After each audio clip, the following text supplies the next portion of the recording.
আজ গিয়েছিলাম গণেশ ঠাকুর দেখতে, যাব না ভেবেছিলাম, কিন্তু তারপর মনে হলো যে আগের বারও তো যাইনি, যাই এবার একটু দেখে আসি। তো এই দেখো বেরিয়ে পড়েছি, আর বেশি ঠাকুর দেখবো না, সামনে আশেপাশে কয়েকটা ঠাকুর দেখে বাড়ি চলে যাব, কারণ ছেলে তো বাড়িতে। তো যাই হোক, প্রথম প্যান্ডেল এটাই দেখলাম। আর শিলিগুড়িতে কোথায় কোথায় গণেশ পূজা হয়েছে আমার ঠিক জানা নেই। তারপর দেখো দ্বিতীয় প্যান্ডেল হচ্ছে বাপ্পা এবার বেনারসি, এটাও খুব সুন্দর করেছিল, কিন্তু খোলা প্যান্ডেল ছিল, তার জন্য ভিতরে যেতে হয়নি, অত ভিড়ের মুখে পড়তে হয়নি। আর বৃষ্টি তার কিছুক্ষণ আগে প্রচণ্ড বৃষ্টি হয়েছিল, যার জন্য ভিড়টা একটু কম ছিল আগের বারের তুলনায়। মানে আমি প্রথমবার যেইবার দেখেছিলাম সেইবারের তুলনায় এবার ভিড়টা আমি কমে পেয়েছি। তো যাই হোক, তারপর ঠাকুর দেখতে চলে এসেছি। আমি এতটাই নাটা যে আমি ভিতরের ওগুলো আমি নিতেই পারছিলাম না। তারপর আমি ক্যামেরাটা একটু উঁচু করে সবটা ক্যামেরার মধ্যে নিয়েই দেখলাম, কারণ আমি তো দেখতেই পাচ্ছিলাম না। তো সেখান থেকে বেরিয়ে আরেকটা প্যান্ডেলের ওখানে চলে যাব। আর এটা তো আমার কাছে সবথেকে বেস্ট লেগেছিলো, এত সুন্দর, মানে প্রতিমা বলছি, মানে কি বলবো, মূর্তিটা ঠাকুরের এতটা সুন্দর। প্যান্ডেলটা যতটা না সুন্দর, তার থেকেও মূর্তিটা তোমরা দেখলেই বুঝতে পারবে। দেখো আমি কাছে নিয়ে যাচ্ছি, একদম কিউট, মনে হচ্ছে কি দুটো বাচ্চা পুতুল বসিয়ে রেখেছে। যাই হোক, এটা দেখে তারপর চলে আসলাম আরেকটা প্যান্ডেলে।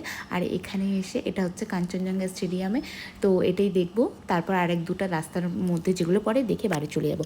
তো এখানে এসে দেখছি কি মেলাও বসেছে, চারিপাশে প্রচুর দোকান, প্রচুর জিনিসের দোকান বসেছে।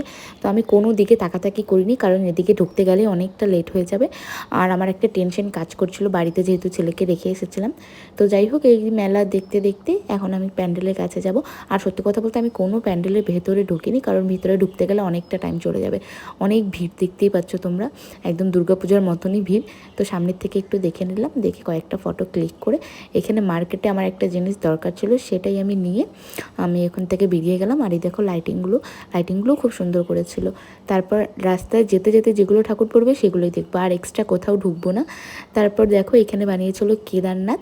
আর কোন কোন ঠাকুর কোথায় করেছিল তোমরা শিলিগুড়ি থেকে যারা যারা দেখেছো তারা কিন্তু সবাই কমেন্টে জানিয়ে দিও।